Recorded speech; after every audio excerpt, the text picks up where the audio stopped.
Welcome to Variant, where we love comics more than I can't wait to see Infinity War a second time. I'm your host, Arris. For the past few weeks, we've been putting out a lot of Marvel-themed episodes leading up to Avengers Infinity War. But now that it's been released in all its glory, it's time to switch it up and talk about other things in the world of comics. Starting today with a look at DC's Dark Knight's Metal series. The story actually wrapped up a little over a month ago, but it was awesome and had big implications for the DC universe going forward, especially leading into Scott Snyder's run on Justice League. With that said, let's dive in, shall we?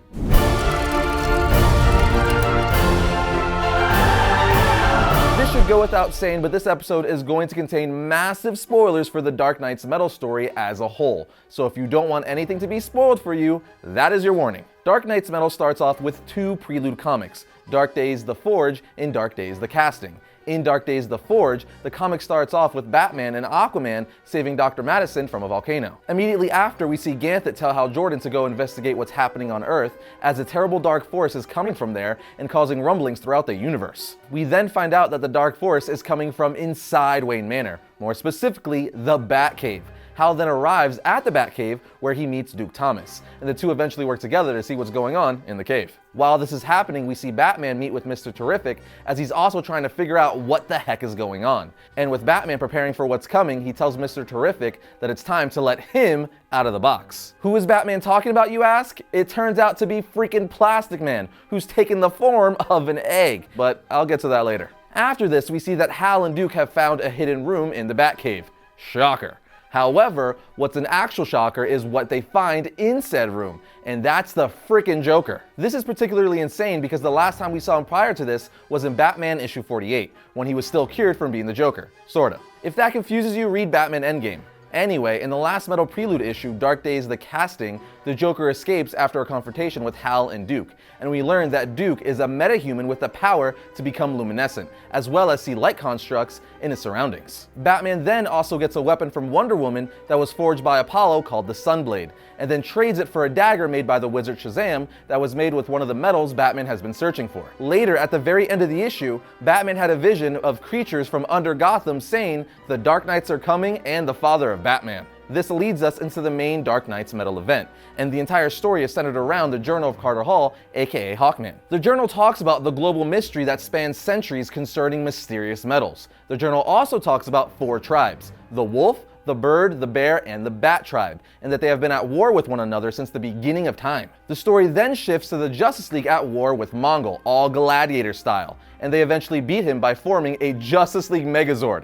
Ever thought you would see that? I know I didn't, but man did I love it. Anyway, after defeating Mongol, the Justice League returns back to Earth to find that a massive mountain has mysteriously appeared in the middle of Gotham City. So Superman uses his X-ray vision to see that there's a bunker inside the mountain, and of course they go inside. Only to run into Kendra Saunders, better known to comic fans as Hawkgirl. Kendra then takes the League to an island in the South Pacific to explain to them the concept of the Dark Multiverse, which apparently exists beneath the normal DC multiverse and contains a collection of humanity's greatest fears, as well as the entity known as Barbados. She goes on to tell the League that through her historical investigation, she found a connection between Barbados and the Wayne family. That's right, the Wayne family and Batman are part of the prophecy. Apparently, he will be treated with 5 metals that will allow him to become a door for the Dark Multiverse, and this door will let Barbados and his Dark Knights invade the main reality. We also find out that Batman was initially marked when Darkseid set him back in time with his Omega beams in the Final Crisis story. But Batman is Batman, and even after hearing all of this, he's like, yeah, I'm gonna fix this on my own terms. So he steals Kendra's sample of Nith metal, ditches the League, and brings the metal back to his Batcave for further research. Studying the metal leads him to find Carter Hall's journal, which apparently has been in Wayne Manor the whole time, and the journal confirms Batman's role in everything. Soon after, Sandman shows up and tells Batman the nightmare has only just begun. Yeah, imagine having to wait a month for the next issue. Anyway, this brings us to issue 2 of this 6-issue series. In issue 2, we see Batman on the run, but Superman finds him and tells him, "I know your heart almost as well as I know Lois. That's how long we've been friends." Superman goes on to say, "I know you're scared, but tell me what the heck is going on here." Batman then reveals to Superman that he's already been exposed to 4 of the 5 divine metals that are part of the foretold process called the mantling. We then see 4 panels where we're shown how each one took place. And of course, they all happened under the pen of writer Scott Snyder. It started when he faced the Court of Owls and was exposed to Electrum. He was then exposed to Dionysium at the end of the Endgame story. Then Then for the third medal, Batman was exposed to promethium during the super heavy blue mark, by a machine he used to resurrect himself, so to speak. Lastly, remember earlier when I mentioned that Batman had a vision of creatures warning him about the Dark Knights? Well, the machine he used that allowed him to peer into the dark multiverse exposed him to nth metal. We then see that Superman didn't actually catch Batman, but rather it was Clayface disguised as Batman, with a transmitter inside him transmitting Batman's heartbeat to trick Superman, although everything he told Superman was true. At this point, we eventually find the real Batman, who now has baby Darkseid. For those of you who don't know, Darkseid is a baby because his daughter Grail turned him into a baby at the end of the Darkseid War. Anyway, Batman tries to use Darkseid's Omega Beams to go back in time in order to prevent meeting Barbados. But Batman is tricked by the Court of Owls and instead is exposed to the fifth and final divine metal, Batmanium. This causes Batman to essentially switch places with Barbados and the 7 nightmare versions of himself, called the Dark Knights, from the Dark Multiverse. I'll also add that if you want the origins of each of the Dark Knights, check out our DC Metal / Dark Knights playlist. I run through all 7 of their origins, and trust me, they're all pretty dang good. But this leads us to issue 3, which can actually be summed up pretty quickly. In summary, in this issue, the Dark Knights and Barbados are taking over Earth and wrecking shop on our heroes, but Superman and Flash get away long enough to look for Batman. Unfortunately, however, when Superman, Flash, and Steel's plan goes wrong, Superman ends up in the Dark Multiverse with Batman, and the issue ends there. In issue 4, we then see alternate versions of Superman, like Lex Luthor Superman, Dark Knight Returns Batman Armor Superman, and Superman Blue, among others, all taunting Bruce. Meanwhile, Wonder Woman and the Justice League have all spread out to investigate different locations. Wonder Woman, Dr. Fate, and Kendra Saunders go to investigate the Rock of Eternity, Green Lantern and Mr. Terrific head to the remains of Thanagar Prime, Aquaman and Deathstroke go to Atlantis, and lastly, Superman is in the Dark Multiverse with Batman, as I mentioned earlier. But what I haven't mentioned yet is that once he arrives, Superman realizes that it was a trap by the Dark Knights, because they need the energy from his cells to power their doomsday device and unleash their reality into the multiverse. How crazy is that bullcrap? We also have Sandman giving a good amount of Barbados' origin story to Batman and Superman in this issue, which I explained in detail in our Origin of Barbados episode I mentioned before. Another reveal in issue 4 is that Hawkman has been working under Barbados as his Dragon Keeper of the Dark Forge. Nuts, right? Then moving on to issue 5, we pretty much just get a big setup for the finale issue in issue 6. But here's a quick rundown. Martian Manhunter shows up, Wonder Woman beats the crap out of Black Adam, Batman and Superman fight Dragon Hawkman, the Dark Knights continue to wreck shop on Earth, and Kendra Saunders, who is now Hawkgirl, eventually teams up with Wonder Woman to combat all the nightmare versions of heroes who are starting to invade Earth. And that, my friends, leads us to the finale in issue 6, where it opens with an all-out battle of the Justice League fighting the Dark Multiverse. It's at this point we finally see Plastic Man emerge from his egg and start doing some serious damage. He literally makes sharks and T-Rex heads out of his fingers and chomps down on villains. The downside is we only see him for 2 pages, and we really don't get a huge explanation of why he was an egg this whole time, which funny enough has been one of the biggest complaints about this story amongst fans. Aside from that, we get another awesome page where we see that Cyborg has recruited Batmen from other realities. In this case, he recruited the Dark Knight Returns Batman, Gotham by Gaslight Batman, Vampire Batman, and the Red Sun Batman. The Batman love and fan service is real in this series. Meanwhile, however, Wonder Woman, with the help of Hawkgirl, found and rescued Batman and Superman from the Dark Multiverse,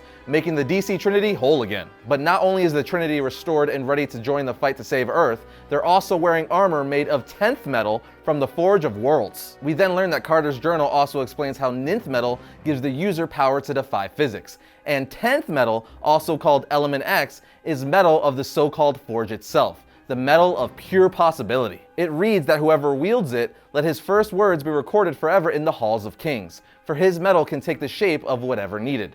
Arm whoever the bearer wishes, so they might cut through the dark and bring their will to life. As this is being said, Batman arms the League with 10th metal, after which we see Dragon Hawkman take an axe to Barbados' chest. We then jump to the Batman Who Laughs, and see that he has kidnapped the freaking Overmonitor, which is just all kinds of crazy. Anyway, this leads us to the face-off we were all waiting to see. Batman versus the Batman Who Laughs. And man, is it a bloody fight, drawn in the amazing way only Greg Capullo can do. During the battle, the Batman Who Laughs tells Batman, "You've never fought someone with all your training, all your discipline. See it yet? I'm not him in a bat suit, I'm you," which is an amazing line and 100% true. Then just as the Batman Who Laughs has the upper hand and is going to shoot Batman point blank in the head, the freaking Joker shows up and shoots the Batman Who Laughs in the back. This moment then gives us one of the greatest team-ups in Batman history.